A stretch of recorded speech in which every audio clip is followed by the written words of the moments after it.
Krassner as our featured speaker. As I believe everyone knows already, but I'll just review a little bit.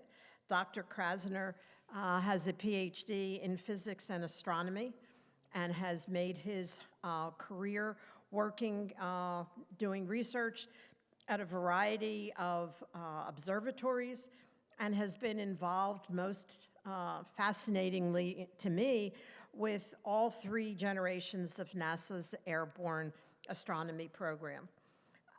His research during much of his career has focused on star formation, the star formation process, and he's been involved in space science and satellites for defense and intelligence missions as well. His task today is to help us all better understand the fantastic images we've all been treated to over the past few months from the new James Webb Space Telescope. And so without further ado, I'd like to invite Dr. Krassner to take center stage.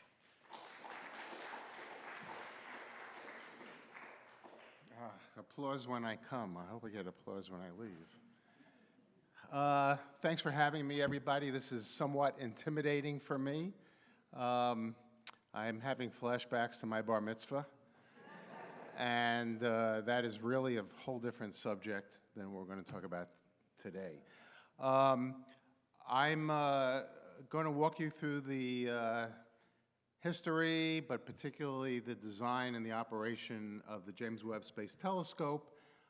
Probably many of you have seen the pictures on the news. We'll talk about a few of those and go into whatever detail time permits. Feel free to interrupt me with questions. Don't feel you need to hold them to the end. And I'm going to try to stand here for the people in Zoom land so that they can hear me, even though it's my natural tendency to wander. And you all feel so far back. This chart has nothing to do with James Webb Telescope, but I'm trying to set a mood here of relaxed, fun learning. I will say, you can see my cursor here, I hope. That middle one became very popular about 2 years ago when COVID hit and everybody was stuck in the house, and we said, oh, we've been socially distancing for hundreds and hundreds of years. But let's move on to the Webb telescope. So I'm going to describe the Webb telescope. You see a picture of it there, an artist's conception. And keep that figure in mind. You'll see a few other drawings of it and photographs of it as we go. But think of a flat plate with this big telescope sitting on top of it. Some people said it looks like a Star Wars fighter, but keep that picture in mind. And because everybody has to have a name these days, I have given myself the name, the Wizard of Stars. I hope nobody has that already. Okay, I'm going to start with a short 3-minute video, hopefully, which gives you a little bit of a summary of the Webb telescope. I'll tell you that I have gotten into this habit because I've given briefings in the Pentagon and other places on various topics, and I've had an experience where you're into your first chart on a 1-hour talk or something like that, and the fire alarm goes off, and that's the end.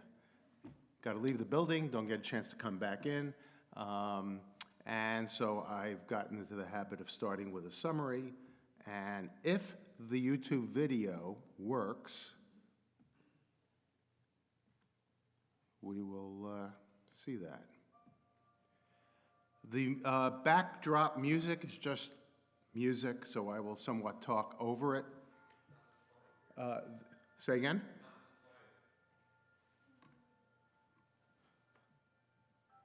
Okay, help!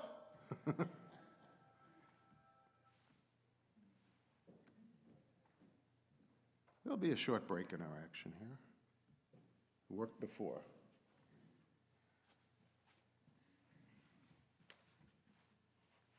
It's still on the PowerPoint. So this is a 3-minute video that kind of gives you the soup to nuts version of it. There's a lot of artist conception in here, particularly in the background. Just, ignore It's this that. one, yes. There we go. Okay, you're going to have to flip it back to full screen then, when you go back to PowerPoint. Okay. And don't forget to speak right. Yes, and don't leave me. Well, I have to go see if it's working. This is a YouTube video that you can search, and the link is actually on the charts if you want to see it again.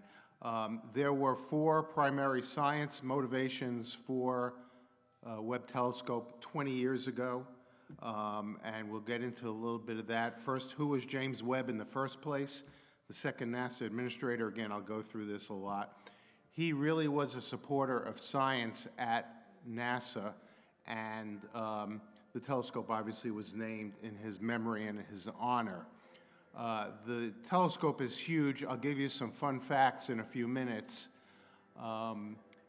Let's just say that the telescope would not fit in this sanctuary. So it's really, you have to kind of get a scale in mind, and we'll give you some of those numbers. It was launched all folded up. The mirrors, which are these gold things, were folded together. They unfurled in space after it launched. The reason they were folded was so they could fit on the rocket.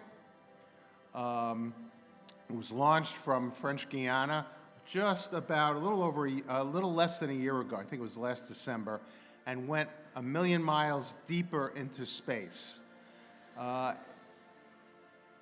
It works in the infrared. I'll explain this terminology in a moment. And these are some of the science motivations. Seeing to the beginning of galaxy formation at the early days of the universe, looking at wavelengths that you can see that. It has a sunscreen. I'm going really fast to keep up with the video, but I will back up here. A sunscreen to keep the sun and earth heat off of the telescope. And this is what it looks like fully deployed. Those about 24 hexagonal telescopes all operate as one big unit. It's an international mission. Everybody thinks it's NASA, but the European Space Agency and the Canadian Space Agency are active participants. The telescope can be used by any scientist anywhere in the world. There are only scientists in the world. There are no scientists in space. Everybody gets that? Okay. Work with me here. And it was expected to be, and is proving to be, a truly revolutionary instrument. And that is the end of this. So we'll come back, backtrack, and go into the charts again. When you live with moderate to severe Crohn's disease or ulcerative colitis, That's not part of mine. be full of reminders of your condition. Never. Okay.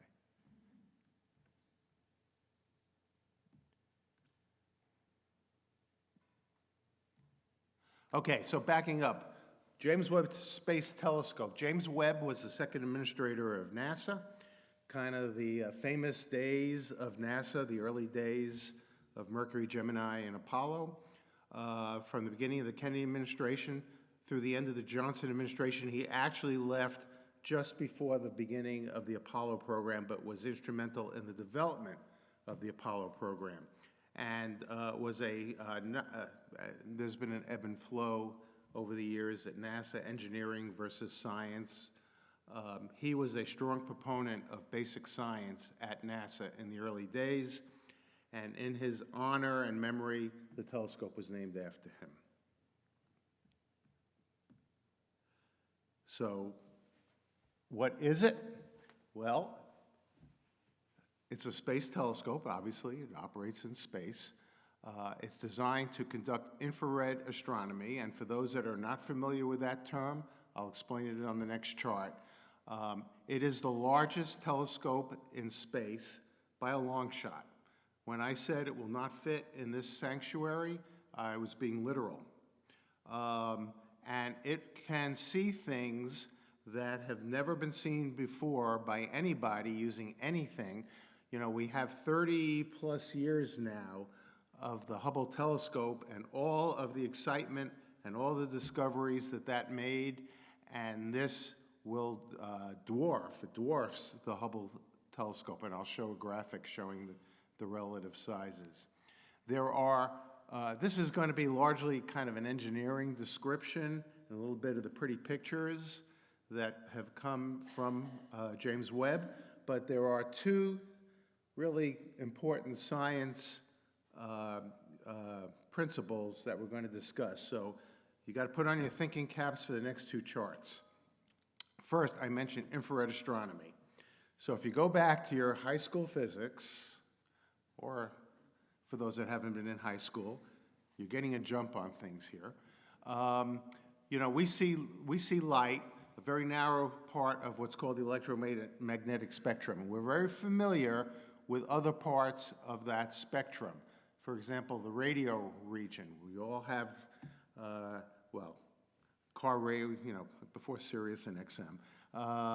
We had car radios, and we can tune to the right station, and we were using the radio portion of the electromagnetic spectrum to do that. We are familiar with the microwave towers that we see around town, work at a little bit shorter wavelength from radio. We have the infrared here. I'll get back to that in a moment. We have the visible, which is what we see with our eyes, and then of course we go into the ultraviolet, the X-ray, and the gamma ray, and we see these and experience these kind of day to day, and we don't necessarily think of them as different forms of light, but that's really all they are. So when you go for an X-ray at the doctor's office, you're getting essentially very high energy light beam through you, and it's sufficiently high energy you could see your bones and the shadows, et cetera, and you see the X-rays. We're familiar with the ultraviolet through suntan. With the visible. The only reason the visible is what we see is because that's where most of the sun's light comes from. So from an evolutionary perspective, it was advantageous for our eyes to be sensitive to where most of the illumination came from, and that was the sun, and that was in the visible. The infrared is a very broad spectrum, part of the spectrum, at longer wavelengths than visible, but shorter than the microwave. And we see that every day in our kitchen when we put our hand over the stove, and we just want to feel if it's warm. You feel that heat. What you're feeling is that infrared radiation from the stove your skin responding to that radiation. When you do a barbecue grill, anything that's a heat source will give off infrared radiation. And so unlike Hubble, which was designed and still operates in the visible, James Webb is looking at the infrared. So they sort of complement each other. In particular, for the kinds of science missions that the Webb telescope was designed to perform, infrared is where it's at. And the reason for that, and here's the second of the science concepts, is because of cosmic expansion. Probably people have heard of the Big Bang, they've heard of the expansion of the universe, don't really think about what that is. And here you see an arbitrary galaxy and the Earth, and the light from that galaxy being, all those stars being emitted and going through space and reaching the Earth. It looks in the graphic like we're zooming in from far and coming closer and closer to the Earth, but that's not what's happening. And this is a subtle but very critical issue. What's happening is actually the space itself is expanding. So you know, even though it looks like that grid, you're coming down closer and closer and the grid is expanding as you come closer, that's not what's happening. What's happening is that grid itself is expanding. And When that grid expands, the galaxies and everything in the universe goes along for that ride. That is truly the expansion of the universe. As that happens, the light, the starlight that was emitted by all those stars in that galaxy in the visible gets stretched along with space itself, and as a result has a longer wavelength.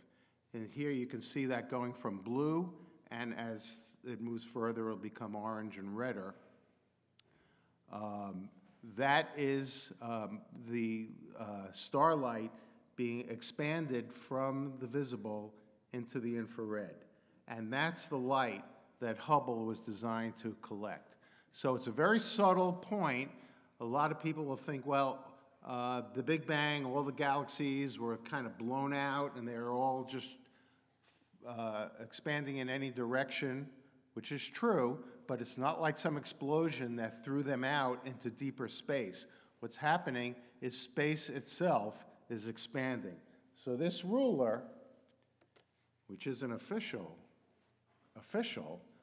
U.S. Navy Observatory ruler.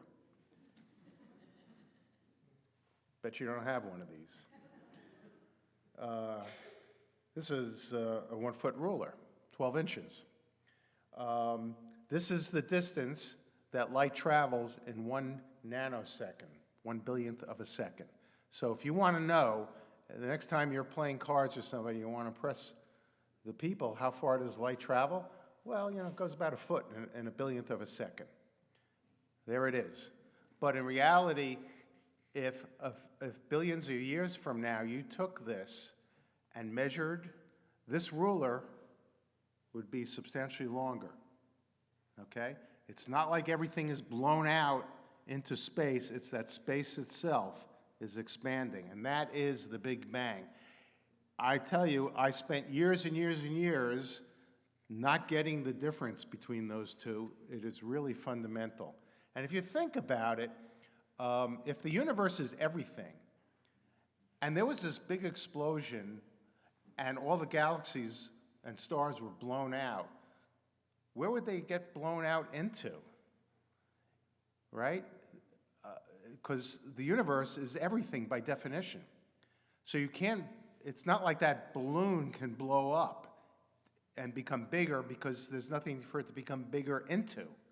What's happening is the actual metric of space, the length scale of space is expanding.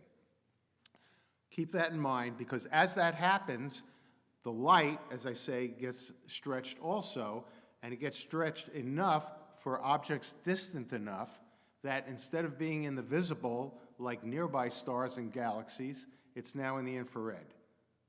Hence Webb. Science is over.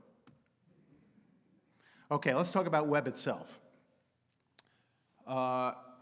These are two drawings from different perspectives. That silvery thing you saw, and you'll see it again, at the bottom is this structure. This is a shield to protect the telescope from sunlight falling on it. Remember, the Webb telescope is basically measuring heat, infrared radiation.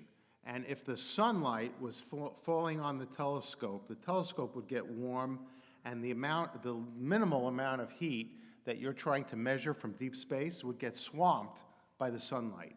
So it's very important to block all extraneous heat sources from hitting the telescope. The telescope sits on top here.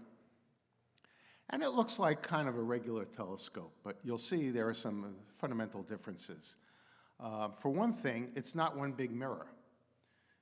It's 18 segmented hexagonal mirrors because it's so big that it had to be folded up for launch, okay?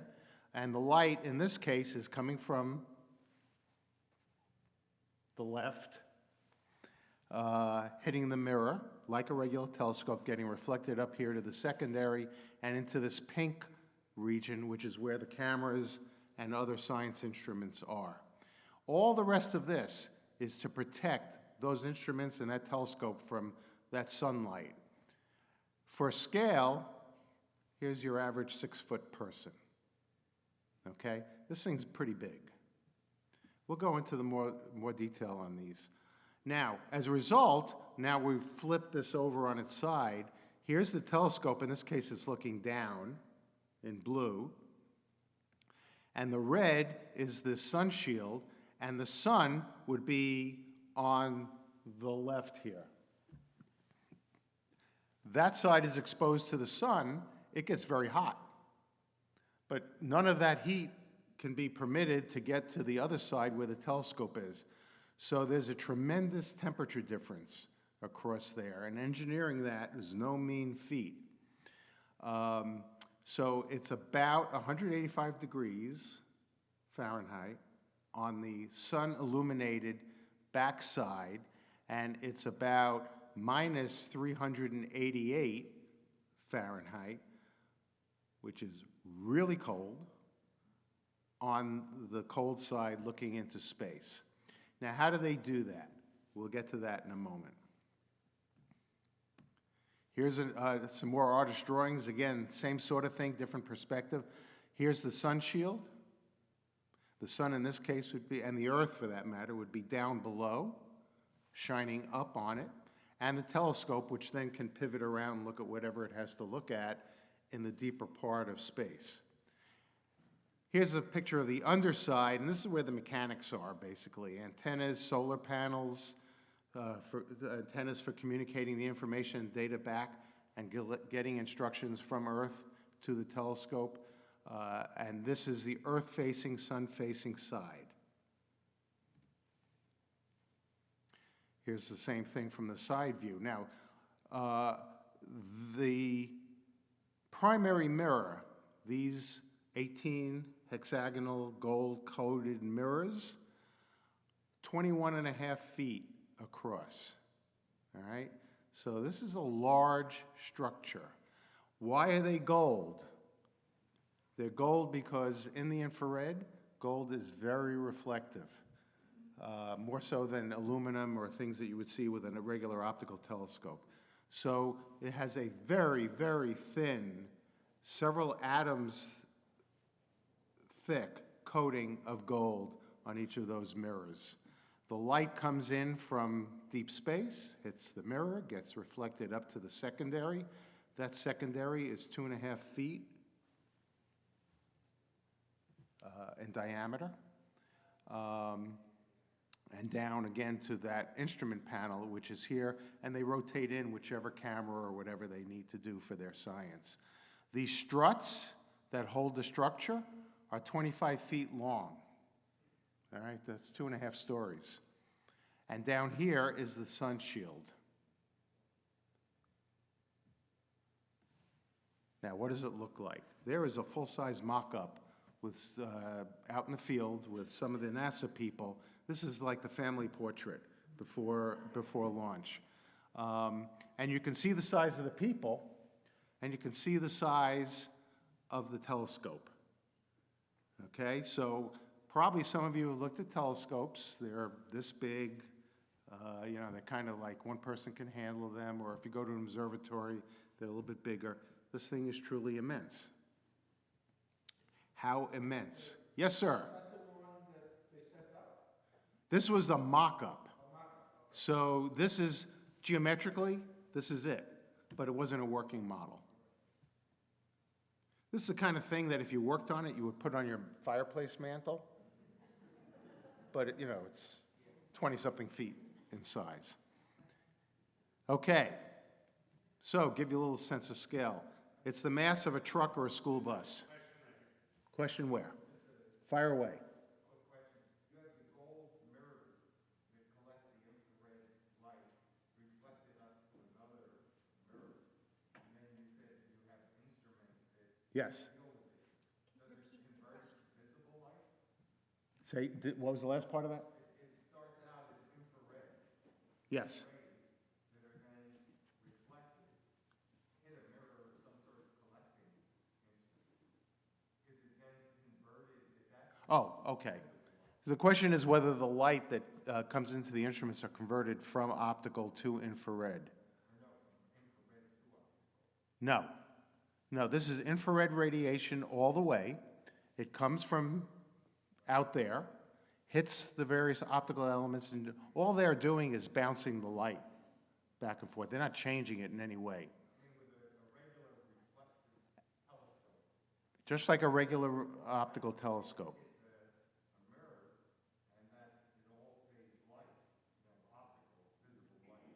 The light is not being changed by the optics. The light is being reflected by the optics. It goes into the instrument bay, which is the cameras, et cetera, and those are infrared cameras. They're not visible cameras. Oh, okay. So we'll show some of the images. So how do they how do the infrared images become optical images that we can see? Trick photography. Well, that's not really fair. False color imaging. And you're absolutely right. If we were to look at the data that come in to those cameras, we would not be able to see them because our eyes can't see the infrared. But electronically, the cameras, they're really just like SLR cameras, commercial cameras, but they're sensitive in the infrared. Out comes an electronic signal just like in your camera, and those electronic signals then are put on essentially a display system, red, green, and blue, and the scientists can assign certain wavelengths of light, segments of the infrared, one to the red channel, one to the green channel, one to the blue channel, and create a false color image any way they want. And I'm actually going to show you an example of that when we talk about the images. So everything on the telescope is either infrared or, as it comes off the science payloads, electronics. But nothing gets converted into the optical. It's large. It's a school bus in mass. It's half the size of a 737 airplane. All right? That sun shield that keeps the sun from hitting the instrument is the size of a tennis court. Okay? We'll show that. It's basically 5 layers of very thin mylar. Kind of think of it as aluminized saran wrap. Very thin. If, you go to the beach, you put on your suntan lotion, you have SPF 30 or SPF 50 or something like that, and that's a measure of how much reduction the sunlight has, I guess, through that cream into your skin. This is 1 million. Okay? So it's very, the heat is very isolated between the front and the back. It's 21 feet, a little over, for that mirror. It was supposed to last for 5 to 10 years. And by the way, this is a $10 billion program. It was not supposed to be. It was supposed to launch, I want to say 2016. It launched about 11 months ago. Technical challenges. Engineering all this is quite an accomplishment.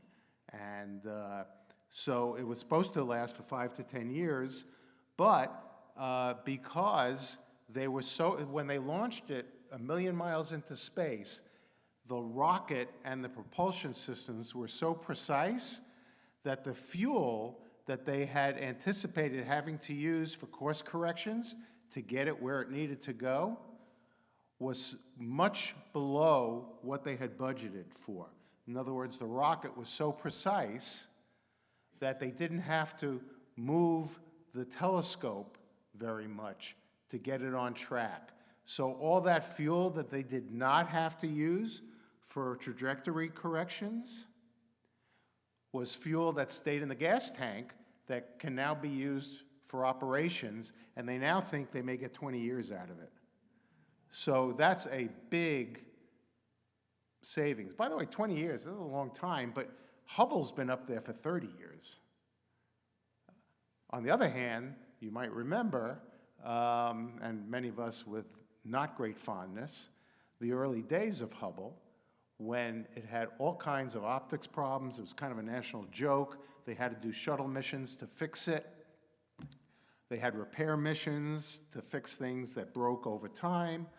And now it's been going for 30 years, and there's actually discussion, nothing definitive, about commercial companies taking it over and continuing to operate it longer than NASA will. It is considered the most successful scientific instrument of any field in history. Webb will probably exceed that. But on the other hand, Hubble was in a low Earth orbit and could be reached by the shuttle.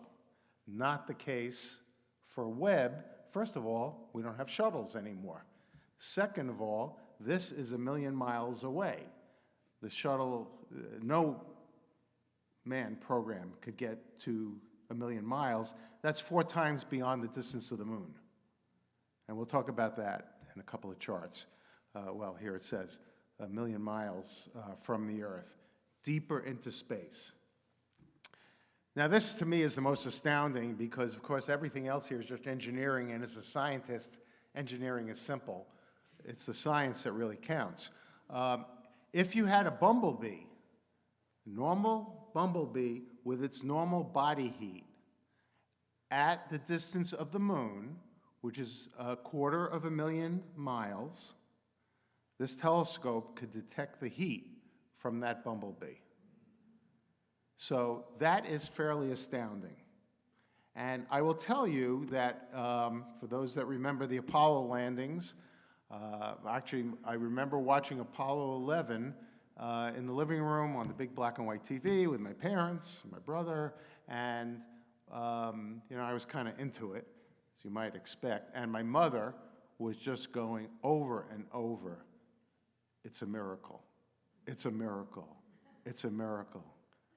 Ma, it's not a miracle. It's very basic physics and engineering, and here's how it works. It's probably not one of my prouder moments. But this is, to me, truly astounding that a bumblebee, and I don't know what the temperature, what the healthy temperature of a bumblebee is, but it's probably similar to 98 degrees, give or take. And you move that 250,000 miles, and you know, that big, a quarter of a million miles away, and it can detect the heat from this thing. So that's why the aperture is so big, because it has to collect enough energy to be detectable. It's looking for extremely faint, very distant signatures. And that means bigger telescope. And everything flows from that. Bigger telescope means, you know, bigger sun shield, means bigger rocket, et cetera, et cetera. I remember reading not that long ago, after it fully deployed, that it took on some sort of like space particle. Yeah. Obviously, Hubble's been around forever. What are the chances this thing takes on an unwanted collision and makes all this? Right. So the question is, what happened? What's the risk of collision? As you say, there were reports on its trajectory from Earth out to its station 1 million miles away that it had gotten hit by a micrometeorite. You know what? Those are the chances you take. There's no way to detect, much less avoid, if something's coming at it. Small micrometeorites, and I'm talking about grain of sand kinds of things. They'll probably take a lot of hits on that, and it might end up pockmarking the solar shield, because that's the biggest structure. It might hit the mirror if it comes in at the right direction. There's nothing you can do about that. The solution to avoiding those damages would be to put so much shielding around it that it would be too heavy, you can never launch it in the first place. So, welcome to the excitement of space science. I will tell you, kind of not totally related, but in a way related, there's a very large ground-based telescope. It's 100 inches or so in diameter. Remember, this is 20 feet, 21 feet. And 30 or 40 years ago, some guy went in there with a gun and shot at the telescope. And he hit, you know, it's hard to miss. This is down in Texas. It's hard to miss something that big from that close. And he put a hole in the primary mirror. And after he got arrested and sent to a mental institution, which I think is what happened, the astronomers, oh me, oh my, what are we going to do about this? We can't replace this whole telescope. It costs too much money, take too many years to build. And somebody realized, so you know what a pockmark in your windshield looks like, right? With the little spider veins. That's basically what the telescope had, except it was probably that big. They said, let's put black paint on it. And that's what they did. And what that did was it kept the light from hitting all those veins and scattering around and being a big blur. And basically, instead of a 100-inch telescope, I think it might have been 107, but something like that, you lose 2 or 3 inches. It really didn't make much difference. So telescopes get damaged. You hope that, you know, a big one doesn't hit this thing. The odds of that are pretty low. Nothing says it can't happen. You know, there are unlucky things. We hope not, at least for 20 years. Yes, ma'am. What keeps the instruments from being frozen? That 383 minus. Right.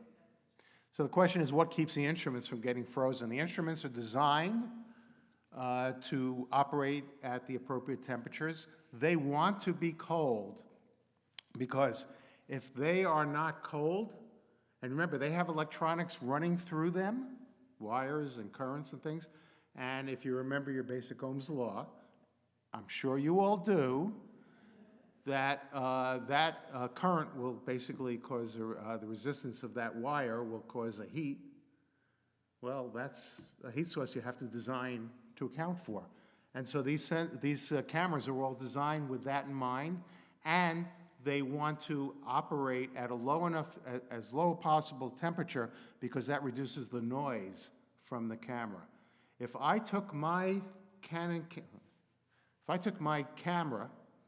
any commercial camera, and took a picture of the stars, just put it on a tripod, take a picture of the stars at night in June or July or August, and I did the exact same thing, no moon, same weather conditions, but did it in December or January when, you know, instead of 80 degrees, it's 30 degrees, you'll see much more noise in the image, in the summer image.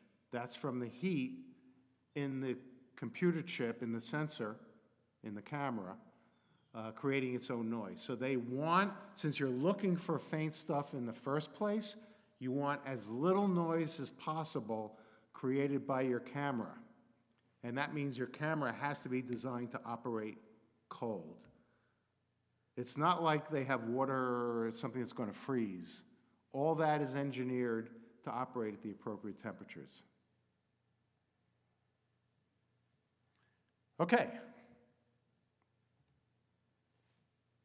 I mentioned Hubble, I mentioned Webb, and there's our famous, I think that actually there is a real model person that's used for these analyses. I think that person is named Lucy.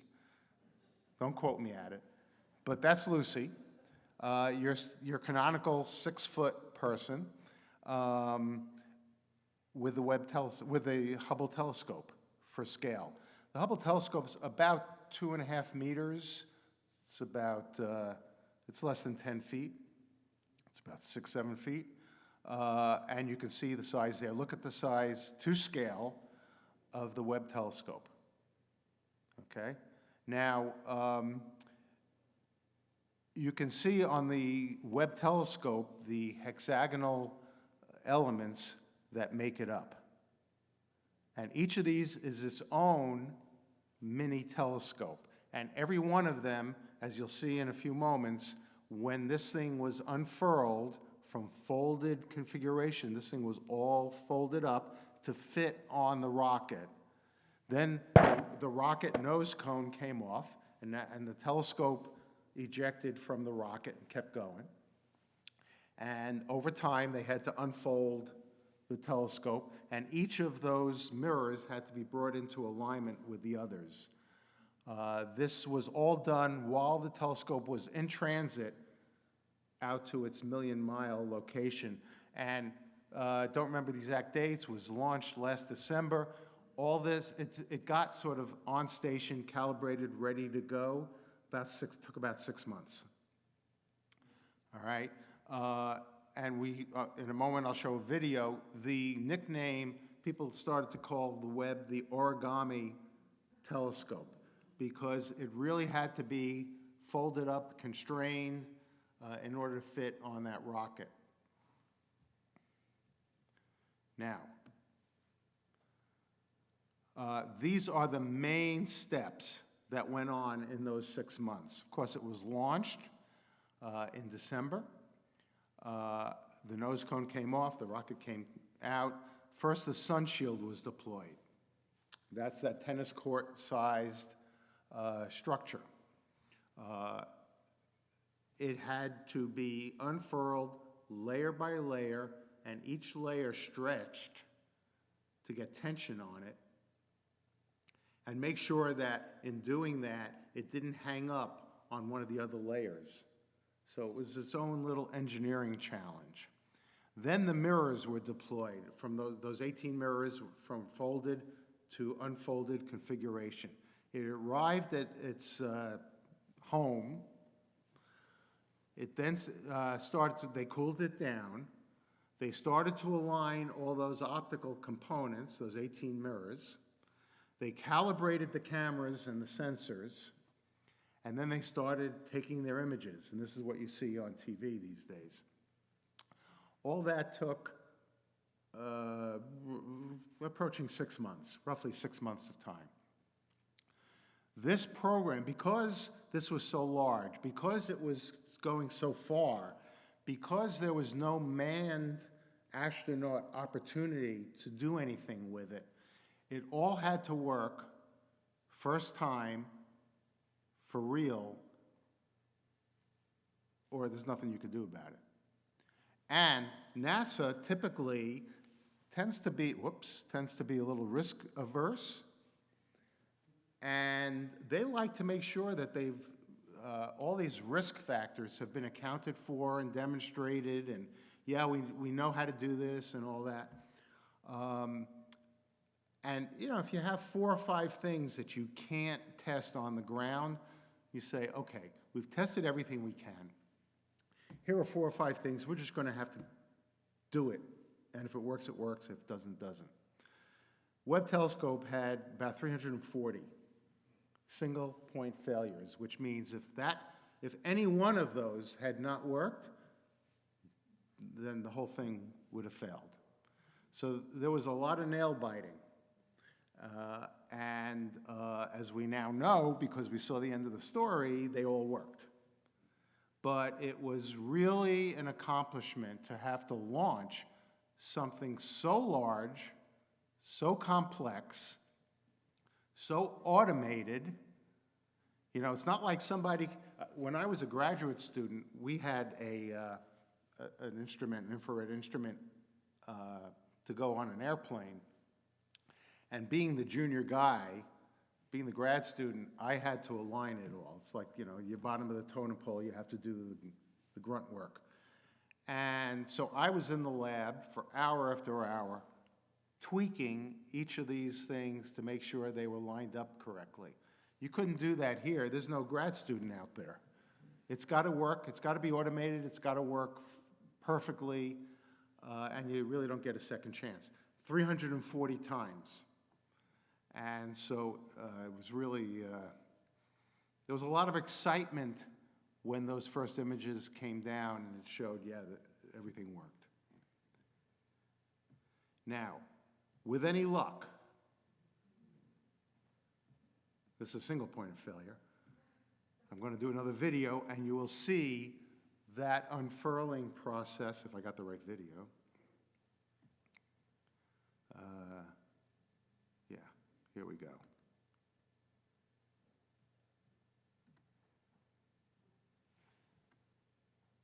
Help!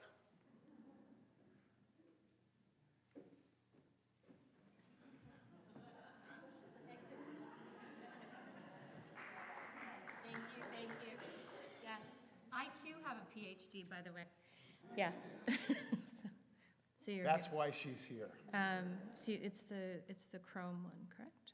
We're doing the chrome one? This one? Yeah, that one.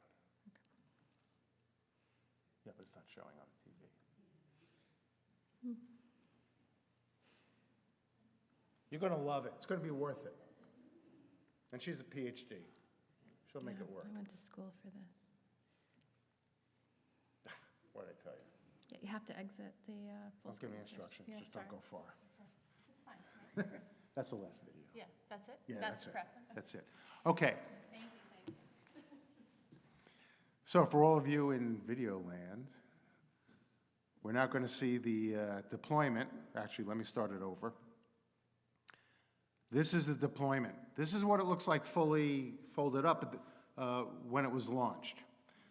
Okay? The sun shields folded up. First comes the solar panels so that they can get power. Then comes the antenna so it can talk and get instructions from the Earth. Then comes that tennis court-sized sun shield from each end, folding down. Okay? Now, now comes the tower that lifts the telescope above that sun shield. These are kinematic things. Now they're unfurling and stretching the 5 layers of sun shield. Okay? In a moment, the mirrors, you see them pulling out. So it's pulling out from this side. Pulling that very thin mylar. Had to be careful. It didn't snag on anything. And it didn't rip. Then they had to tension all 5 layers. Likewise, make sure when they tensioned it, they didn't rip it. Now comes down the support for the secondary mirror and the 20-foot long struts, the radiator to dump heat, and here come the optics unfolding. And from the other side, 13 days since launch.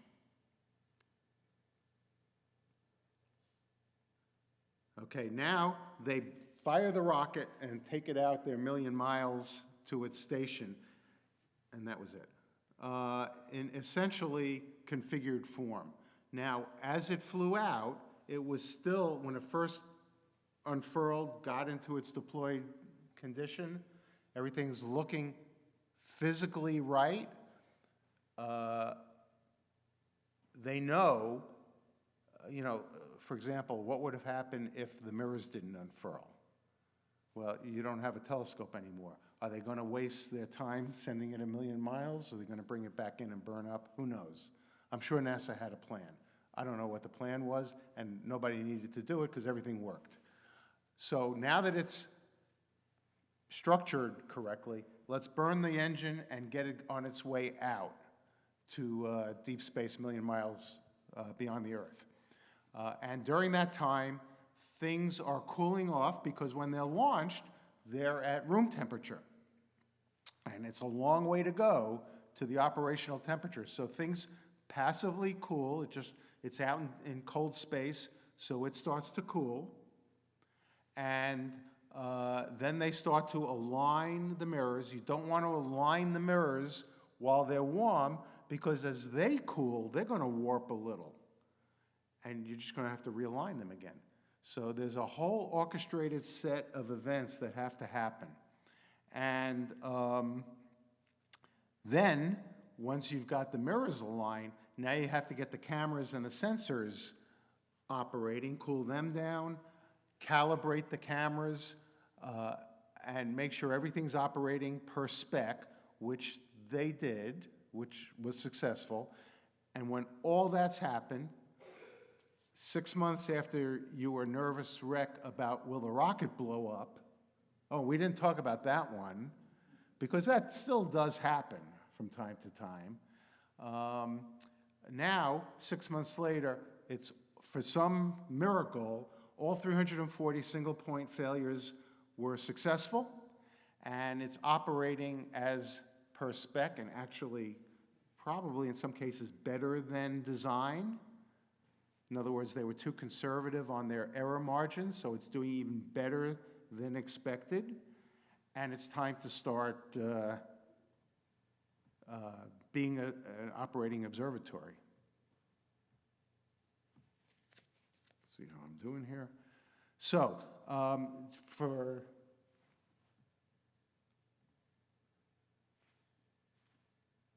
there we go. For scale, this is not to scale, we launched from Earth. We circled around Earth a little bit, made sure things were working, everything looked good. Now it's time to get out there, 1 million miles, 4 times larger than the moon. Again, this is not to scale.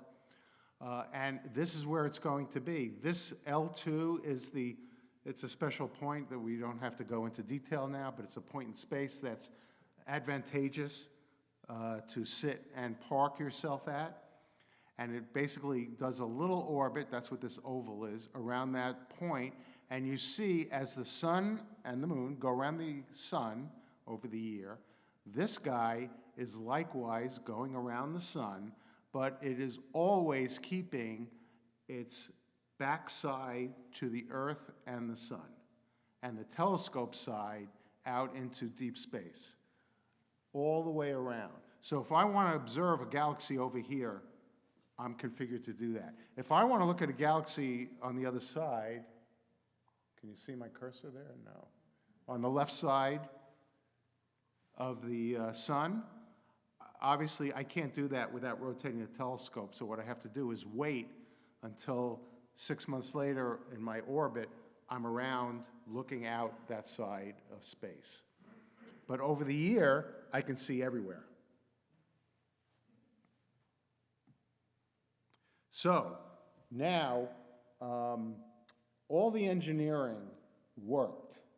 It was years and years in the making and billions of dollars in the making, and now, now comes the good part. All that stuff's just engineering. The science is what it's all about. That's why we do it. There were 4 primary objectives. These are the things that we said, this is the reason to build this telescope, to get answers to these questions. And there were 4 broad categories, and you'll see they're very broad, they cover a lot of stuff, and that's by design. Because if this thing's going to operate, if this thing, 20 years ago when this was a design concept, we didn't know what the science questions would be today. And we don't know if this thing's going to last 20 years. We don't know if 10 years from now what the questions will be. So we need to build a very flexible science program with instruments that can be there, whatever we can anticipate the questions being. So there were 4 main categories. What did the universe look like in the early days? How do galaxies evolve over time? How do stars evolve over time?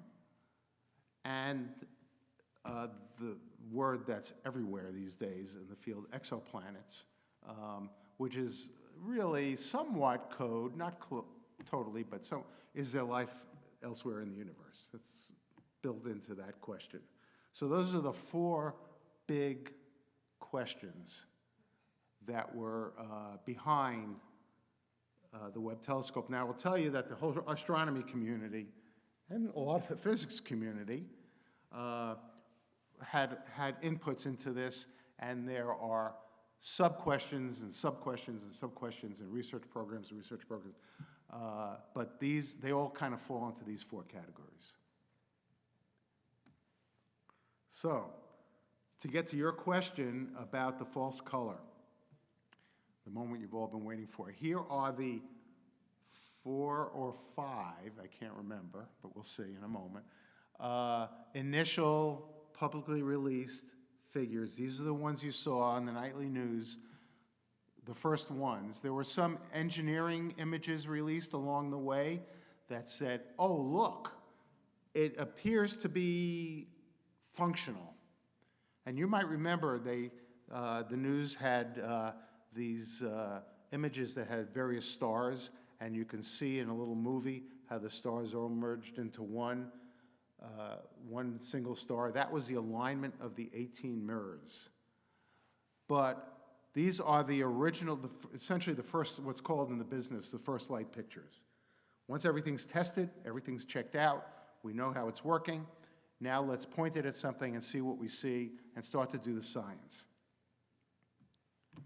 And I think this might be the one you were asking about. This is a gaseous nebula and star-forming region. Actually, you can't see it from here. It's in the southern hemisphere. And this was sort of the first picture released by Webb. These are stars. By the way, everything with those, they're called diffraction spikes, those little spikes around the star, those are stars. Everything else will be something else. And those spikes are caused by the support structure of the mirror. Okay? And we see that on ground-based telescopes too. They're very well known, very well characterized, and they don't interfere. Some people think they provide an artsy type look. That's in the eye of the beholder. All this brownish stuff are the clouds of dust and gas that the stars are forming from. Okay? Now, what's interesting is the next one. This is the same picture, Webb telescope and Hubble telescope. Now, there are a few tricks here. First of all, you'll see they're the same color. Getting to the question, how can the infrared picture be the same color? Well, it's false color. And false color imaging is used all the time in all kinds of fields. It's very well established. And here they did color assignment of the infrared wavelengths, colors, to match the colors in Hubble. But it's tricky because this Hubble picture is an optical picture. If you you can't do this, but if you put your eye at the eyepiece of the Hubble telescope and integrate it for a few hours, that's what you would see. This Webb telescope is at a different wavelength. It's like comparing radio and optical. Okay, so it's a little tricky, but you can see with the false color several things. First of all, many more stars in the Webb telescope compared to here with the Hubble telescope. Why is that? Well, because you can see all this gas and dust, this blue haze on the Hubble picture. That's all dust and gas that Webb can see through and see these other stars. As you go to longer wavelengths, just like looking through fog, fog lights on your car tend to be yellow, headlights tend to be white. The yellow penetrates fog better than white. It's really the same thing here. Longer wavelength light penetrates dust and gas or fog better than shorter wavelength. You can see somewhat, I don't know how well you can see it up there, the amount of structure in here. By the way, this guy right here, that little peak, is that guy right there, just to give you a registration. But look at all the extra detail here, okay? Now, there are several things there. First, you're seeing better penetration of the deeper into the nebula by the infrared than you can from the optical. And secondly, you have a bigger telescope. So people were pretty ecstatic about this picture. Here's the next one, a group of colliding galaxies. This whole picture, you know the size of the full moon. Full moon's a half a degree. This whole picture is 1/5 the size of the moon on the sky. So you're looking at a very small patch of the sky, okay? And here are 5 well-known colliding galaxies. Now, we buy cameras and they have 5 megapixels and 10 megapixels and 20 megapixels.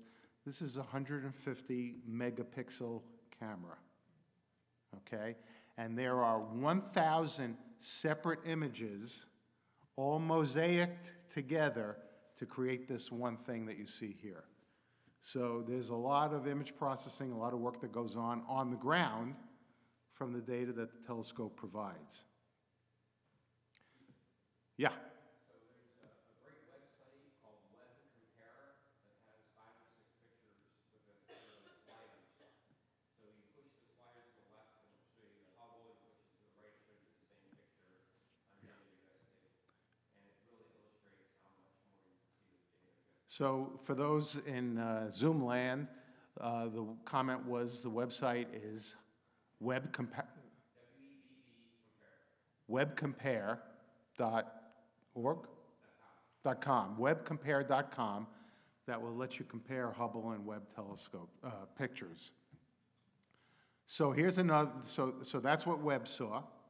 Now these two are a little rotated. This guy here is that guy there.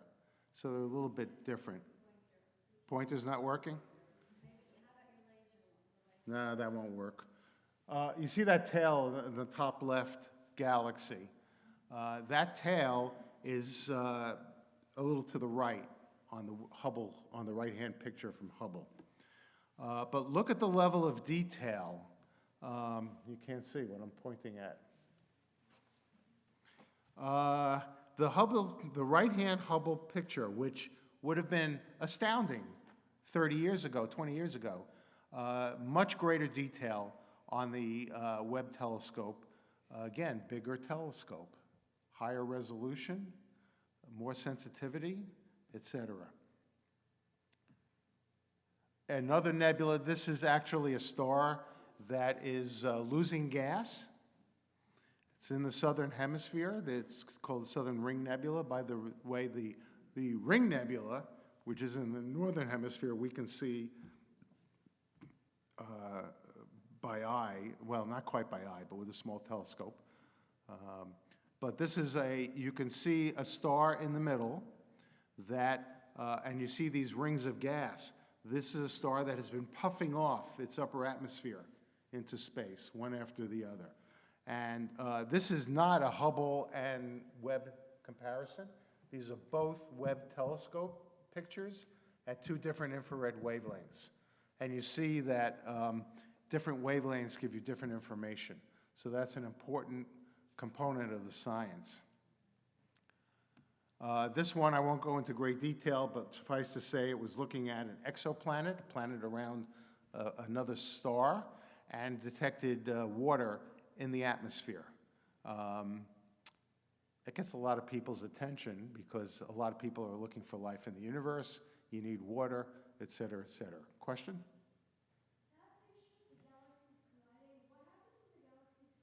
What happens when galaxies collide? No, it's not. Galaxies collide actually fairly frequently, and we're actually going to have one here. But I think it's a few billion years from now, so you don't have to worry about it. What happens is everybody thinks these 2 massive, each one's got 100 billion stars, and everybody thinks this thing just hits and becomes a massive explosion. But that's not what happens, because galaxies are largely empty space. They may have 100 billion stars, but the space between, well, look at our galaxy. Our nearest star is 4 light years away. Light year, the distance light travels in a year at 186,000 miles a second. It's very far. And if 2 galaxies collide and their stars are 4 or 5 light years apart, it's unlikely that many of those stars are actually going to physically collide with other stars.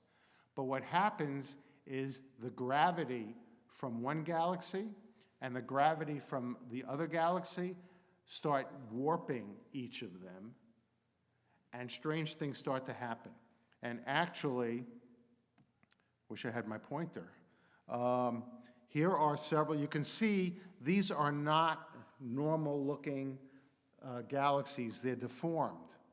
The spiral arms are misshapen. They're stretched, or they're wrapped around more tightly. That's because the gravity of one galaxy is affecting the shape of the second galaxy. The other thing that happens is all that mixing of gravity generates effects that lead to a lot of star formation.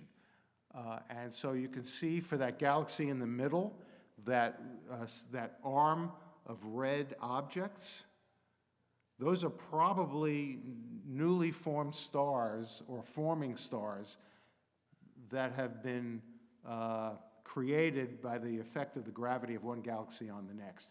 So it's not this massive pileup that we have this mental image of. It's really two things passing largely one through the other, but their gravity completely messing each of them up. And the largest sister galaxy to ours, which is the Andromeda Galaxy, which you can see without a telescope in a dark sky, and I say that because I've done it and I have old eyes. It's a fuzzy patch. It's 2 million light years away. It is actually the furthest thing that you can see on Earth without the use of a telescope. It's 2 million light years away. And it is heading right for us. And in a couple of billion years, we will meet at the corner and largely pass right through each other. But it'll be a jumble of stars and galaxies, and stars and clouds and supernova and all kinds of stuff. It's the gravity that really does it. If everything is expanding and moving further away, how do they collide? What a great question. How do they collide if everything is expanding? I lied. No, I didn't lie. Galaxies form, essentially, if you look at a larger scale than a galaxy, they form in clumps. Clumps of galaxies. And although everything on a cosmological scale is moving apart, within the local clump, there's peculiar motions. There's independent motions. They're like all jumbled up. It's sort of like you have a cup of coffee, you pour a little cream, you stir, and you get these little small clumps of cream or something, and they just kind of follow the general swirl, but they mix and move around. And that's what happens in clumps of galaxies. Think of it this way. We're 100 billion stars in our Milky Way. Andromeda is 100 billion stars in its galaxy. It's only 2 million light years away. That gravity from each is going to pull them together. Okay? On a cosmological scale, 2 million light years is this much. It's nothing. Cosmology is measured in billions and 10 billion light years. So 2 million light years is, 1/1000th. So all these individual, it's like clouds in the sky. The wind's blowing this way, but you can see little swirls in the clouds. Those are the individual peculiar motions of the clouds. So on a small enough scale, things collide. Okay. Did that one. I'm doing this to my favorite. This is what's called the Webb Deep Field Picture. This was one of the 5 that were released on first light to the public. 20 years ago, Hubble did what was called the Hubble Deep Field. And it was very unusual, and it was really kudos to them, because they took the telescope and telescope time is really valuable. And you propose to do something, I want to look at this star or this galaxy, whatever, and I want to learn X, Y, Z. And the powers that be say, okay, we'll give you 4 hours of time on this telescope because that's sufficiently worthwhile.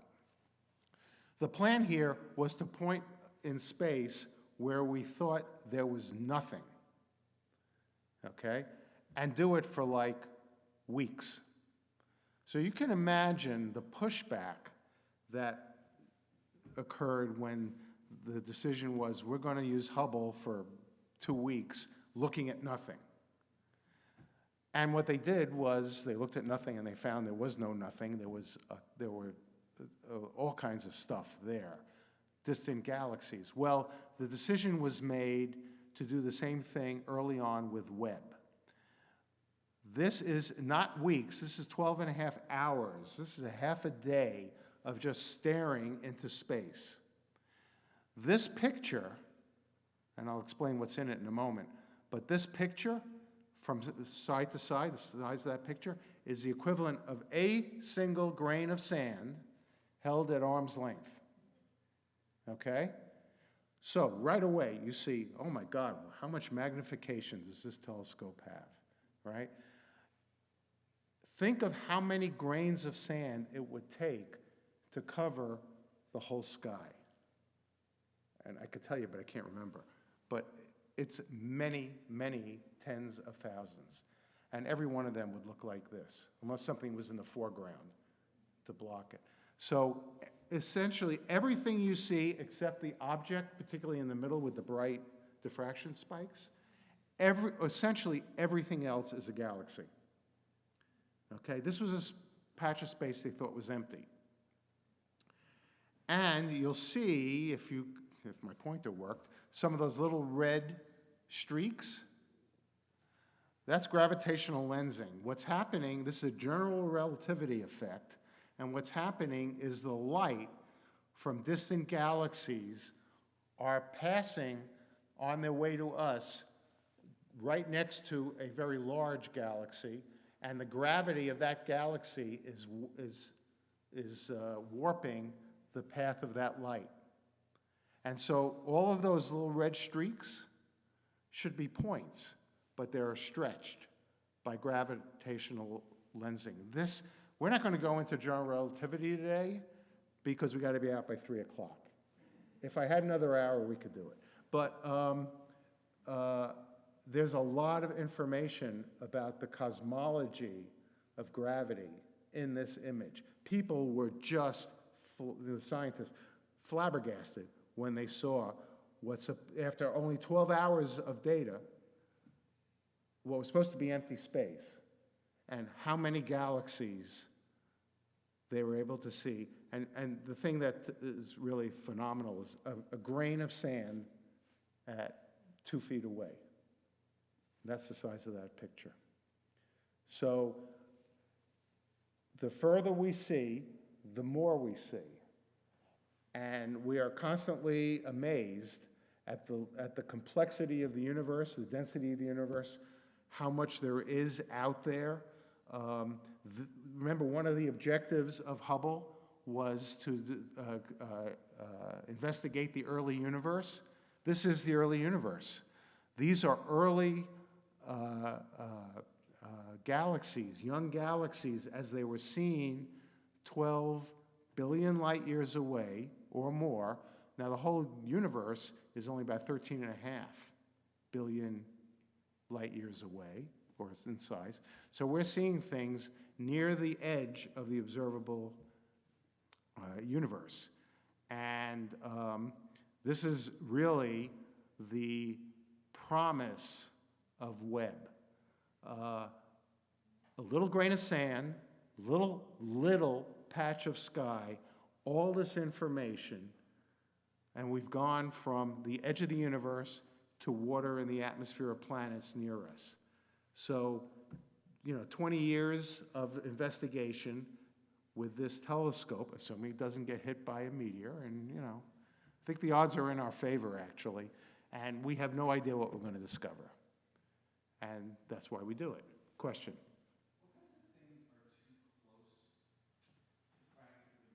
Yeah, I don't know the exact answer to that. I believe you can optically look at the, Jupiter, Saturn, that kind of stuff, but my question there is whether they are so close and therefore so bright that the heat that they produce would be detrimental to the telescope. Yeah, actually, there was a Jupiter picture. By the way, there are solutions, let's take Jupiter, for example. If you look spectrally, if you only look at a narrow slice of the infrared, then you're not getting as much heat.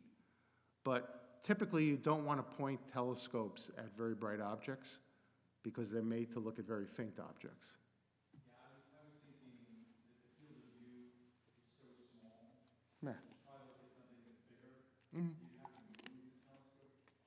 Yeah, and that was exactly what was done here. This is 1,000, so these are about 30 by 30 mosaic. So that's exactly what you're talking about. The question was about whether the field of view is too small to look at a close, large object. Whether it's close and large or, distant and large, you're still mosaicing. And that's a standard, easy way to do things. Question? Given the tremendous expense of this telescope, and also given the fact that much of what you're looking at sounds not only beyond our reach, but far beyond our reach, could you give me a sentence or two of how scientists justify this tremendous expense Okay, so the question was political. The question was it was not aggressively political, but how do scientists justify large expense given all the other calls on investment? I can give you so many answers to that. First of all, $10 billion, there's roughly 100 million people in the United States, forget the rest of the world. If you do the math, it's like 50 cents a person for 2 years. It's trivial. We have a $1 trillion annual budget. We're talking about $10 billion over 20 years. It's really trivial, number one. Number two, there are people, and I realize if you're hungry and homeless, you may have other priorities. But there are people who feel exploration is a fundamental human endeavor. It's baked into our genes, and this is the next step. Unfortunately, or fortunately, we've learned so much over the years, over the centuries, that it's now taking really exquisite equipment to take the next step.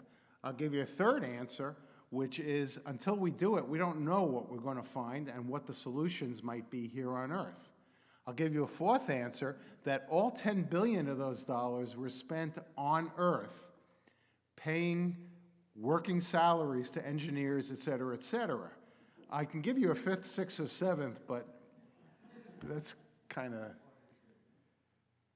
Are we friends? All I needed was 2 statements. Pick any two. Pick any two. Yes, sir. I'll give a political answer to that question. Yeah. My answer is just listening to how you describe the engineering behind the thing unfolding Yeah. I was just thinking how staggering and impressive it is, the things that we can do when we work together. Yes. So the comment was what we can accomplish working together. But let me give you number 6, because you just reminded me of it, and 6 or 7.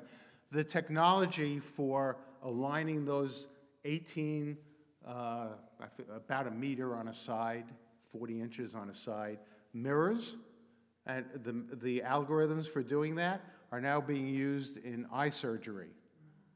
So you never know where an investment here, this is why it's called science. You never know when a development here is going to make a big difference here. And nobody doing science ever goes in expecting to know the answer in advance. That's why it's science. Jerry, what happens to Webb and Hubble 20, 30 years from now? Do they disintegrate? Do they Yeah. The question is, what becomes of Hubble and Webb after their lifetime? Hubble, you know, it had a number of near-death experiences, but it was able to be restored through astronauts. Now, it will, there have been people talking about bringing it down, put it in the Smithsonian kind of thing, but, and I think that's probably a stretch. There are private companies talking about effectively commercially funded rescue missions to repair the electronics that burn out and things like that, and keep it going, keep it alive, or upgrade it, because there's been 30 years of technology development. So Hubble is one category, and the reason is it's flying only several hundred miles above the Earth, so it's in a fairly accessible orbit. Not the case with Webb. Webb is going to have its 20 years, hopefully, and, you know, given how things go, that 20 will probably be 30, hopefully. At some point, it will have to be decided what to do, and my guess, if that decision was happening today, would be let it die in place. It's too expensive to go do anything with it, but I don't know where we'll be in terms of space travel 30 years from now. My guess is Hubble is so iconic and still so productive that it could well get rescued commercially. Somebody will basically say, I'll take it over and I'll run it for you.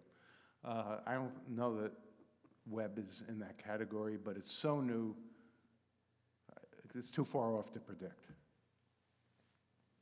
So regarding question number 4, are we the only ones in this big thing of rocks out there? How do we answer that question? Like, as exquisite as these images are, how do we answer the question of, is it just like carbon that you're looking for, or like, how do you see if there's life in an image like that? Okay, I'm not following the question. So my answer to the 4th question was the exoplanet question. Ah. Is there other life out there? Yeah. When the detail is this, which isn't like super close up, how are you answering that question? So first of all, I don't think anybody's really thinking about exoplanets and extragalactic astronomy. Scale's too far off. It's within our immediate regime of the Milky Way.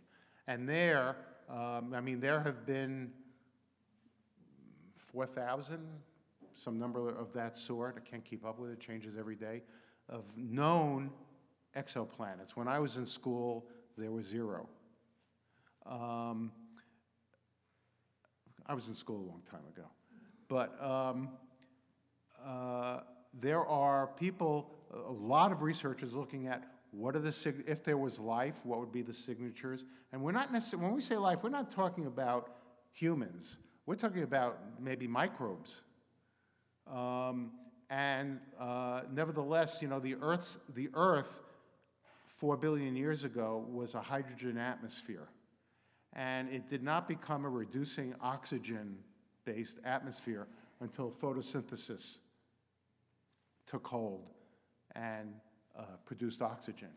So if you see oxygen, and oxygen, because it's so reactive, anything else in that atmosphere, it will bind. You know, if there's carbon in the atmosphere, it'll become carbon monoxide or carbon dioxide. If you see oxygen, plentiful oxygen in a planetary atmosphere, that would be front page news, because right now, pretty much the only way we know that can happen is through life processes.